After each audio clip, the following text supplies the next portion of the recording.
시청자 여러분 안녕하십니까? 헬로티비 뉴스입니다. 네, 요즘 2030 세대의 표심을 분석하는 뉴스가 부쩍 늘었죠. 이번 대선에서 승패를 가릴 변수로 작용할 가능성이 높기 때문인데요. 네, 여론조사 전문가들은 최근 2030 세대는 진보냐 보수냐의 진영 논리보다는 자신들의 삶과 직결된 정책에 더 큰 관심을 갖고 있는 것으로 조사를 했습니다. 물건을 살 때에도 품질과 가격을 깐깐하고 꼼꼼하게 비교하듯이 투표권 역시 그렇게 행사하겠다는 이야기입니다. 네, 단순히 환심을 사기 위한 공약이 아닌 현실적인 공약들이 나왔으면 좋겠습니다. 단계적 일상 회복을 함께하는 헬로티비 뉴스, 오늘도 힘차게 시작합니다.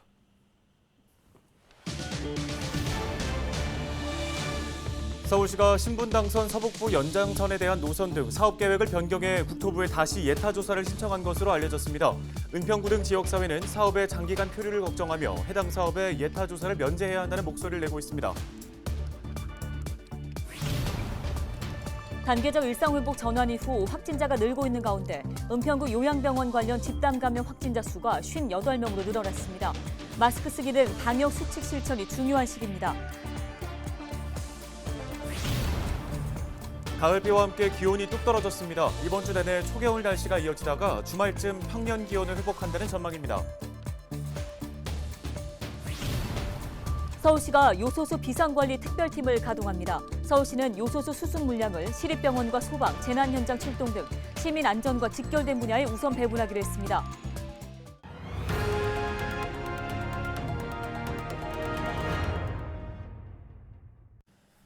신분 당선 서북부 연장 사업과 관련해 새로운 소식이 나올 때마다 전해드리고 있는데요. 이 신분 당선 서북부 연장 사업처럼 대규모 국가 예산이 투입되는 사업은 사업의 타당성을 검증받아야 합니다. 다만 지역 균형 발전, 또 지역 주민 삶의 질 개선 차원에서 해당 절차를 면제해주는 경우도 있습니다. 네, 신분당선 서북부 연장 사업은 예타 조사만 횟수로 3년입니다. 최근에 서울시가 국토부에 예타 조사 단계에 있던 기존 노선을 취소하고 변경된 노선안으로 예타 조사를 신청한 것으로 알려지면서 은평구가 해당 사업의 예타 조사 면제를 촉구하고 나섰습니다. 손성혜 기자가 보도합니다. 서울시가 신분당선 서북부 연장사업 노선을 변경해 다시 추진하고 있습니다. 예비 타당성 조사 단계에 있던 기존 노선을 철회하고 국토부에 재기획안을 제출한 상황입니다. 신분당선 서북부 연장사업은 용산에서 은평 뉴타운을 지나 삼송까지 연결되는 광역철도망 구축 사업입니다. 해당 노선은 2년 전 예타 중간 점검에서 사업성이 낮게 나오면서 정체 상태에 있었습니다. 사업 주관 기관이 서울시인데 서울시에서 그 BC를 높이기 위해서 계속해서 보완 자료를 제출했다가 그 BC가 높지 않다 보니 그걸 아마 철회한 거로 알고 있어요. 신청해서 새로운 그 예타를 시작하는 거로 이렇게 결론이 났나 봐요. 서울시는 변경안에 대해선 공식적인 발표를 하지 않고 있습니다. 지역사회는 사업의 장기간 표류를 걱정하고 있습니다. 당선 10년 넘게 계속 기만고문 계속 하고 있는 거죠. 그동안 우리 서북부의 그 변화는 삼성이 들어왔죠, 지축이 들어왔죠, 향동, 원흥 어마어마한 아파트가 다 들어와 있는데 교통 계획의 이 부분에 대해서는 아무것도 변한 게 없는 거죠. 은평구는 강남북 간 교통환경 불균형 해소를 위해 신분당선 서북부 연장 사업의 예타 조사는 면제돼야 한다는 입장을 내놨습니다. 지난 2018년 서울시가 세 차례 시도한 끝에 예비타당성 조사 대상 사업에 선정된 신분당선 서북부 연장 사업. 사업이 10년 넘게 지지부진하면서 주민들에겐 희망 고문, 정치인들에겐 선거용 교통공약으로 전락했다는 볼멘 소리가 나옵니다. 헬로티비 뉴스 손성혜입니다.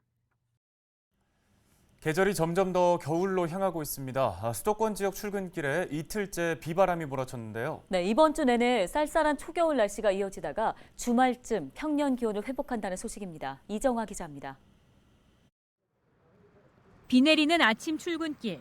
우산을 쓴 시민들의 겉옷은 한층 더 두터워졌습니다. 많이 추워요. 따뜻하게 나름 입고 온다고 나왔는데 그래도 추운 것 같아요, 지금. 지난 7일 겨울의 문턱 입동이 지나자마자 벼락과 돌풍을 동반한 세찬 비가 내리며 기온은 뚝 떨어졌습니다. 도심 곳곳을 물들였던 형형색색 가을 단풍도 떨어져 도로에 켜켜이 쌓였습니다. 두꺼운 입었어요. 매우 춥네요. 온도가 많이 내려가서. 이번 주 내내 인천과 경기 등 수도권 대부분 지역의 낮 최고 기온이 10도 아래로 떨어지며 초겨울 날씨가 이어지겠습니다. 또 주 후반까지도 잦은 비 예보가 들어있어 사람이 느끼는 체감 온도는 더욱더 낮아질 것으로 보입니다. 그동안 북쪽에서 내려오지 못했던 찬 공기가 내려왔거든요. 그러면서 약 5km 상층에 이 찬 공기가 머무르면서 북쪽의 찬 공기를 계속 우리나라 쪽으로 끌어내리고 있기 때문에 날씨는 뭐 다시 그 봄날 같이 따뜻한 날씨로 돌아가기는 어렵고요. 12일인 금요일에는 아침 기온이 0도 가까이 떨어지는 등 때이른 추위가 절정에 달할 것으로 예보된 만큼 출퇴근길 철저한 대비가 필요해 보입니다. 헬로티비 뉴스 이정합니다. 9일 0시 기준 서울에서는 662명이 코로나19의 추가 확진 판정을 받은 가운데 감염병 전담병원 병상 가동률은 77%로 나타났습니다. 중증 환자 전담 치료 병상 가동률은 67.3%, 생활치료센터 가동률은 54%입니다. 지역별 신규 확진자 수는 양천구 36명, 은평구 28명입니다. 특히 취약계층 시설에서 집단 감염이 잇따르고 있는데요. 노원구 소재 유치원 관련 13명이 확진됐고 동대문구 어르신 돌봄 시설에서는 27명이 감염됐습니다. 또 은평구 요양병원 관련 확진자는 8일 5명이 추가되면서 누적 확진자는 58명입니다. 서울 지역 코로나19 백신 접종 완료율은 78%입니다. 단계적 일상 회복이 시작된 이후 학교나 학원에서의 집단 감염이 이어지고 있습니다. 특히 오는 22일부터는 수도권을 포함해 모든 학교에 전면 등교가 예정돼 있는데요. 네, 학부모들의 걱정이 커지고 있습니다. 양천구 중학교 3학년생 자녀를 둔 신영주 학부모를 전화 연결해서 관련 이야기 자세히 나눠보겠습니다. 자, 먼저 오는 22일부터 전면 등교가 예정돼 있습니다. 최근 교내 집단 감염이 계속 발생하고 있는데요. 걱정이 많으실 것 같습니다. 어떻게 보고 계십니까? 네, 전면 등교는 물론 걱정이 됩니다. 근데 아이들이 잠시나마 마스크를 내려서 또 감염이 될까, 또 급식하면서 감염이 될까, 또 혹은 이제 좋아하는 아이들끼리 또 팔짱을 끼거나 반갑다고 이렇게 안았을 때 너무 많은 이제 감염이 걱정이 되죠. 근데 이제 하지만 계속 피할 수는 없다고 또 생각이 들고요. 여러 가지 생기는 문제점들을 학교나 학부모님들이 대비하셔서 해결해가는 보완하는 방법도 좀 생각을 하고 같이 좀 정리를 좀 해가는 그런 시간이 좀 됐으면 한다는 생각이 좀 들어요. 네, 현재 자녀분들도 등교를 하긴 할 텐데요. 학교 내 방역은 어떻게 이루어지고 있는지 궁금하고요. 또 자녀들이 방역에 신경을 써야 하는 학교 생활을 힘들어하지 않는지는 궁금한데요. 네, 각 학교에서는 나름대로 이제 방역, 체온 재기, 그리고 거리 두기, 급식실 이동 기간, 이제 시간차 등 이제 지도자 선생님께서 지도 하에 이제 일사분할하게 잘 움직이긴 하지만 그래도 학부모님들이 걱정이 좀 많고요. 이제는 좀 어느 정도 적응을 해가서 학습면에 좀 또 도움이 되는 것 같아요. 근데 이제 처음에 또 마스크를 쓰고 아이들이 이제 숨쉬기도 힘들고 뭐 이것도 하지 말고 저것도 하면 안 된다. 뭐 이제 제지가 많다 보니까 눈치도 보고 수업 내내 이제 힘들고 또 이제 근데 그러나 아이들과 또 선생님들이 만나서 또 마스크 속에 또 이제 웃으면서 수업을 또 하는 거 보니까 또 이제 학습 저하 능력도 조금씩 또 능력이 올라가는 것도 보이고 또 유대 관계도 또 잘 되는 거 보니까 학교는 또 가긴 가겠다, 가야 되겠다라는 생각이 좀 더 확실히 좀 들고 있습니다. 네, 그런가 하면 현재 청소년들의 코로나19 백신 접종이 이루어지고 있습니다. 자, 부모님들께서 고민이 많으실 것 같은데요. 관련해서 개인적으로 어떤 의견 갖고 계십니까?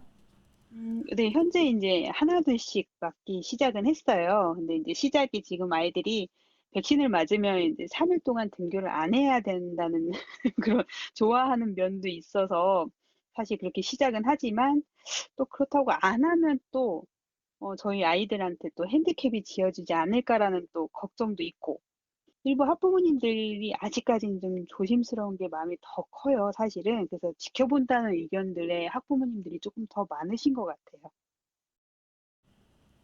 네, 학부모님들도 또 학생들도 어려운 시기를 겪고 있습니다. 끝으로 전면 등교와 관련해서 학교 또 방역 당국에 바라는 점이 있으시다면요. 사실 학교하고 뭐 학교와 방역 당국 뿐만 아니라 이제 가정, 학교, 그리고 또 학원, 이제 개인 방역도 철저히 해야 하고요. 감염이 됐다고 해서 숨기거나 또 질타하기보다는 서로 알리고 조심하면서 함께 이겨냈으면 좋겠다라는 생각이 더 크고요. 또한 사실 좀 아쉬운 점은 이제 수능이 얼마 남지 않았어요. 그 아는 시점에 지금 이제 12세부터 17세까지 백신이 시작을 하고 있는데 위드 코로나가 너무 좀 일찍 하지 않았나. 조금 요 수능 지나서 이렇게 좀 12월 달쯤 좀 뒤로 했으면 한다는 그런 좀 아쉬움도 조금 있습니다. 네, 오늘 관련 도움 말씀은 여기까지 듣겠습니다. 지금까지 신영주 학부모님 연결해서 학생들 전면 등교와 관련된 이야기 나눠봤습니다.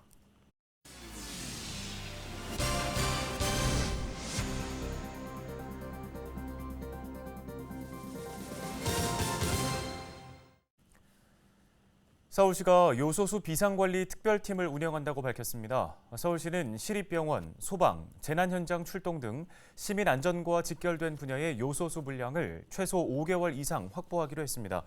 내년 3월까지 운영 가능한 물량인데요. 경유 쓰레기 수거 차량과 도로 청소 차량의 경우 비요소수 차량 투입 비중을 최대한 늘리고 실시간 재고 관리를 통해 운행에 차질이 없도록 할 계획입니다.